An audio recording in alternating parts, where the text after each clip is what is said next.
1980, Karel grandit avec son frère et sa sœur dans la cité Artaud à Marseille. Tous trois rêvent d'un autre destin, loin de leur enfance dévastée par la pauvreté et la cruauté du père. En proie à des pulsions violentes, Karel craint de lui ressembler. Et si, comme lui, il abîmait ceux qui l'approchent de trop près? Un jour, leur père est retrouvé mort, assassiné. Qui a commis ce meurtre salvateur? Il s'agit donc d'un roman noir qui va bien mettre en avant la dureté du monde et la cruauté de certaines personnes.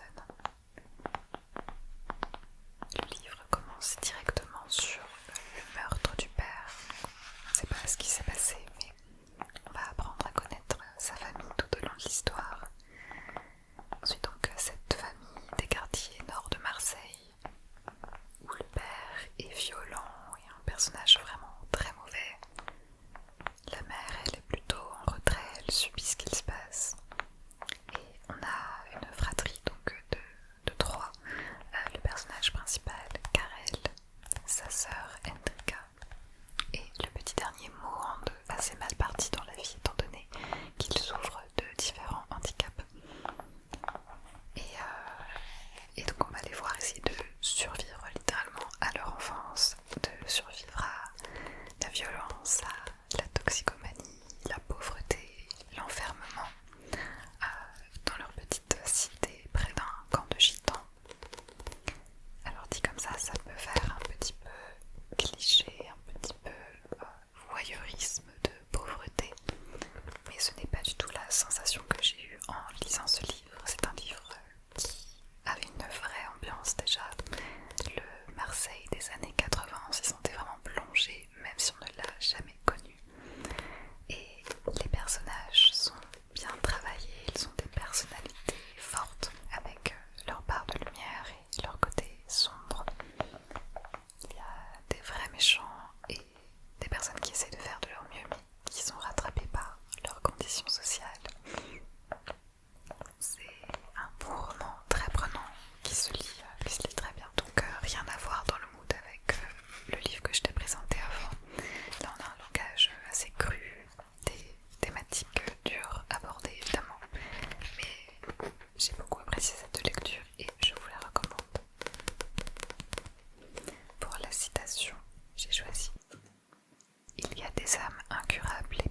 personnages principaux de ce livre.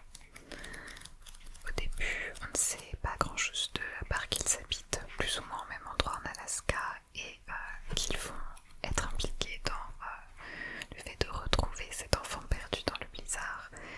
Et au fur et à mesure, les pièces du puzzle s'assemblent et on en découvre plus sur ces personnages qui ne sont pas forcément là par hasard, car quand on choisit de déménager dans une région où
tout ça, il ne peut pas partir à cause de cette domestication, cet instinct domestique, même si ses meilleurs moments il les a vécus quand il était libre et sauvage en tant que loup. C'est vraiment un livre hyper bien, super prenant.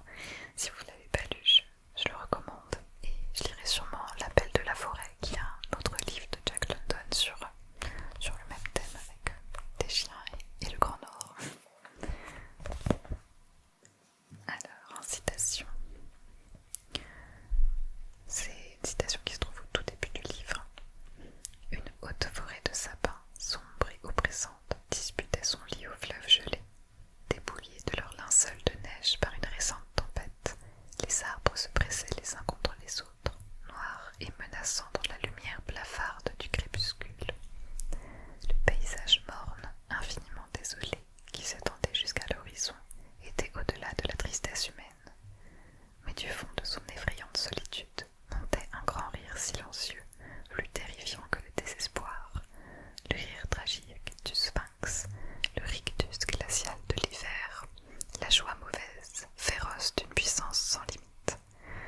Là, l'éternité, dans son immense et insaisissable sagesse, se moquait de la vie et de ses vains efforts. Là s'étendait le wild sauvage, gelé jusqu'aux entrailles des terres du Grand Nord. Déjà, ça met super bien l'atmosphère en place. Et donc, comme je te disais, j'ai lu d'autres livres que je ne vais pas te présenter. Il y en a 2 que j'ai arrêtés parce que le traitement des personnages féminins m'ont clairement saoulée. Je pense à la trilogie berlinoise de Philippe Kerr.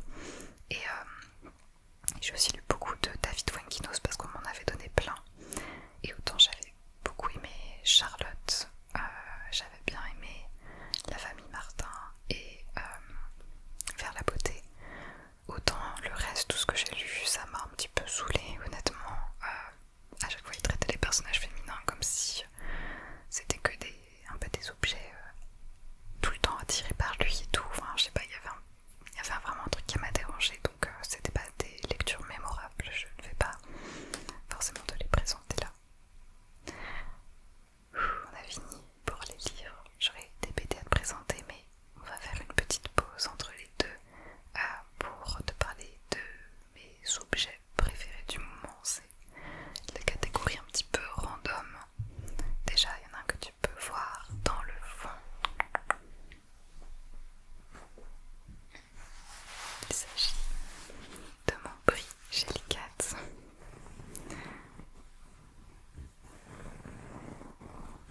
Je l'avais vu déjà depuis longtemps en magasin et à chaque fois que je passais devant, il m'appelait. Je l'ai eu pour mon anniversaire.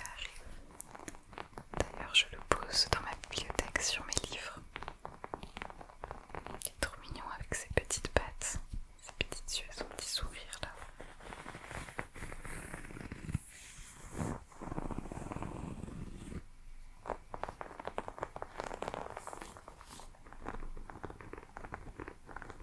Je vais le remettre derrière.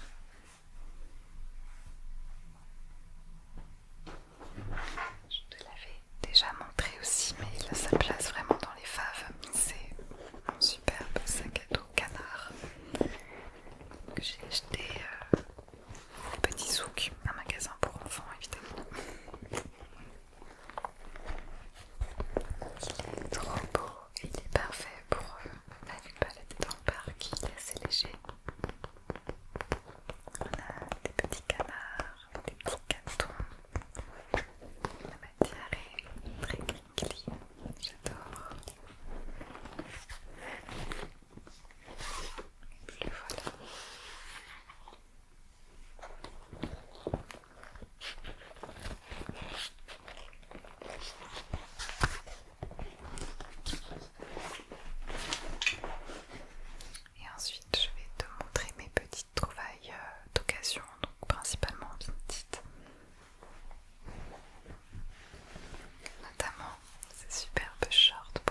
multiples sillons apparaissent alors, des lignes de vie gourmandes où se mêlent sens et sensations du passé et du présent. Avant de parler de ce livre, je vais te montrer un petit peu à quoi ressemble l'intérieur. C'est une BD qui est en noir et blanc, à l'exception des aliments qui, eux, sont coloriés. Ça a l'air d'être de l'aquarelle et de l'encre. Donc ça donne ça visuellement. Ça met vraiment en valeur la nourriture et ça montre que c'était un peu ce qui lui a... Enfin, sa motivation en fait pour avancer dans la vie.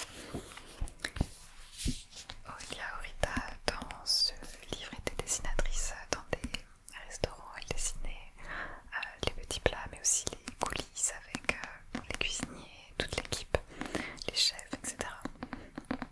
Et elle nous parle également donc d'un épisode douloureux de son cancer du sein. C'était une BD un petit peu compliquée à lire pour moi parce que c'est venu au même moment où j'ai aussi dû traverser un peu les mêmes épreuves.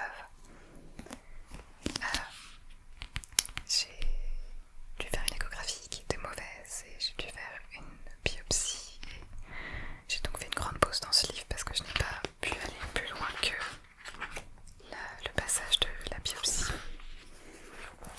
Voilà, par ici. Je n'ai pu reprendre que lorsque les résultats n'étaient pas négatifs et que c'était un gros soulagement. Et j'ai beaucoup aimé cette histoire, c'était aussi très poétique et j'adore moi aussi la nourriture, c'est quelque chose qui m'anime beaucoup au quotidien. Donc je me suis beaucoup identifiée à Olia Horita et je recommande beaucoup cette BD. Et ensuite j'ai lu les 2 derniers tomes de la saga Olive, dont je t'avais déjà parlé il y a plus d'1 an je crois. Donc Olive, c'est l'histoire, je vais te lire le résumé, ce sera plus net. Olive, 17 ans, a une vie intérieure très intense. Elle s'est créée un monde imaginaire qui lui cite à volonté, et son quotidien terrestre est bousculé par l'arrivée de Charlie, une fille extravertie avec qui elle doit partager sa chambre à l'internat. Plus grave encore, un mystérieux spationaute débarque par surprise dans son monde imaginaire.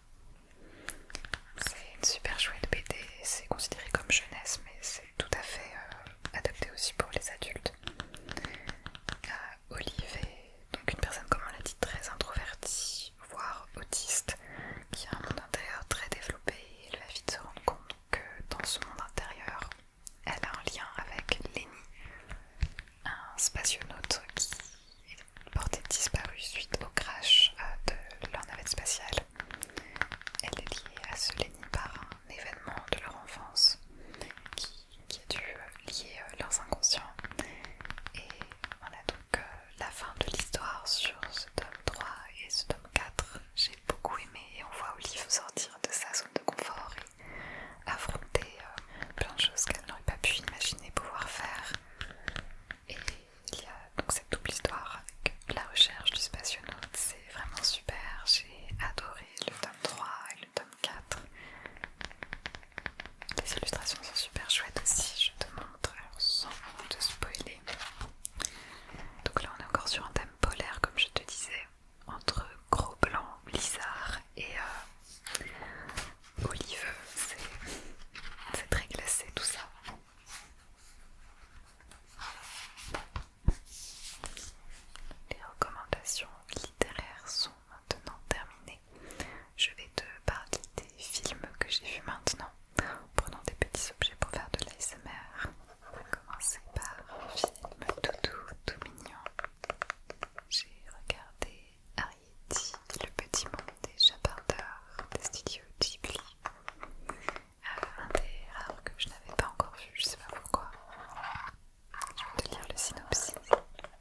l'ascension, on suit Sami Diakhaté qui habite une cité du 93 et qui va impressionner une fille en lui disant comme ça qu'il gravirait l'Everest pour elle. Sauf que lui, en fait, il va y aller à fond. Il va vraiment se décider à gravir l'Everest alors qu'il n'a absolument aucune expérience là-dedans. Il est suivi en France par une radio partenaire qui va financer son voyage et va pouvoir donner des nouvelles par ce biais. Et donc il part au Népal avec un Sherpa et il s'apprête à gravir les 8848 mètres du mont Everest. C'est un bon film, c'est assez feel good, dans le genre un petit peu motivant, qu'on peut regarder en toute occasion. Ce qui est dingue, c'est que c'est une histoire vraie. Il y a vraiment quelqu'un qui a gravi l'Everest sans expérience là-dedans. Quand on voit que même les alpinistes confirmés ont déjà beaucoup de mal, c'est vraiment pas à la portée de tout le monde. Et puis il y a quand même beaucoup de chances de ne jamais revenir. C'est très dangereux comme expédition. Donc c'est une très belle histoire, un très bon film, je recommande. Changeons de trigger. J'ai été voir également le film The Sun de Florian Zeller. J'avais vu The Phaser que j'avais adoré, dont j'avais déjà parlé dans des faves du moment, c'était sur l'Alzheimer. Là c'est donc The Sun, ça traite d'un sujet différent mais tout aussi touchant et c'est tout autant un film qui clairement va vous détruire mentalement. Ici ça parle de dépression, principalement du point de vue des parents qui se sentent impuissants face à la dépression de leur fils. Je trouve que le sujet a été bien traité, c'était un film vraiment touchant, très dur évidemment. C'est quand même un film qui plombe pas mal, donc je vous déconseille de le regarder si vous vous sentez un petit peu triste. Mais ça reste beau à voir quand on est dans un mood un petit peu plus solide.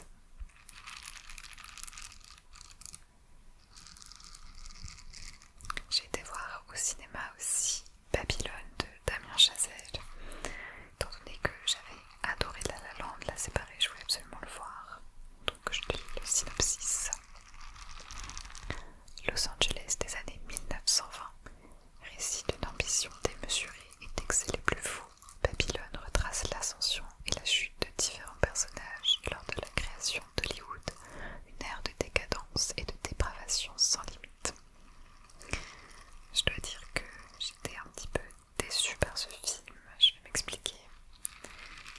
Bon, déjà on est encore sur un film qui parle de lui-même, clairement, qui parle de cinéma, on commence à comprendre, mais à la limite pourquoi pas, ça se passe dans les années 20, qui est une période très intéressante d'un point de vue esthétique et au niveau de l'histoire d'Hollywood. C'était assez prometteur de montrer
incendie dévastateur détruit en quelques minutes le bazar de la Charité, l'édifice abritant une manifestation caritative très courue, faisant plus de 120 morts, essentiellement des femmes de la haute société et leur personnel. À cette occasion, 3 femmes, Adrienne de l'Enverbré, Alice de Chansin et sa bonne Rose Rivière, voient leur destin bouleversé. Usurpation d'identité, amour interdite, changement radical de vie, émancipation. Cette mini-série nous plonge dans une société parisienne de la fin du XIXe siècle, en suivant le destin romanesque de ces 3 héroïnes. En général, je suis pas très série française, mais celle-ci était vraiment bien faite. Le premier épisode est très intense, c'est sur l'incendie lui-même du bazar de la Charité, donc on est un peu dans le grand spectacle. La tension monte, c'est angoissant, il y a l'incendie, le feu, les morts. C'est un épisode qui nous tient un peu en haleine et qui commence cette série vraiment dans le vif du sujet, quoi. Et ensuite on a donc différentes histoires qui s'entremêlent suite à cet incendie. Les 3 femmes dont on a parlé, c'est une série qui est prenante, qui se regarde très bien. C'était diffusé sur TF1 à la base, mais maintenant c'est sur Netflix il me semble. Donc si vous savez pas quoi regarder, allez-y. Je voulais faire une catégorie musique, mais en fait c'est vraiment trop long. Juste en 2 mots, j'ai été voir 2 de mes artistes préférés ce printemps-ci en concert. Déjà Coco et Claire Claire, je sais pas si vous connaissez, c'est génial, c'est 2 amis qui font de la musique un peu pop, girly, bad bitch, etc. Et leur concert était génial, j'ai été les voir au Hasard Ludique. Et j'ai vu mon groupe préféré que j'attends depuis 4 ans, j'ai un peu une poisse avec eux. Bref, j'ai réussi à les voir finalement à Lyon. Et c'était génial,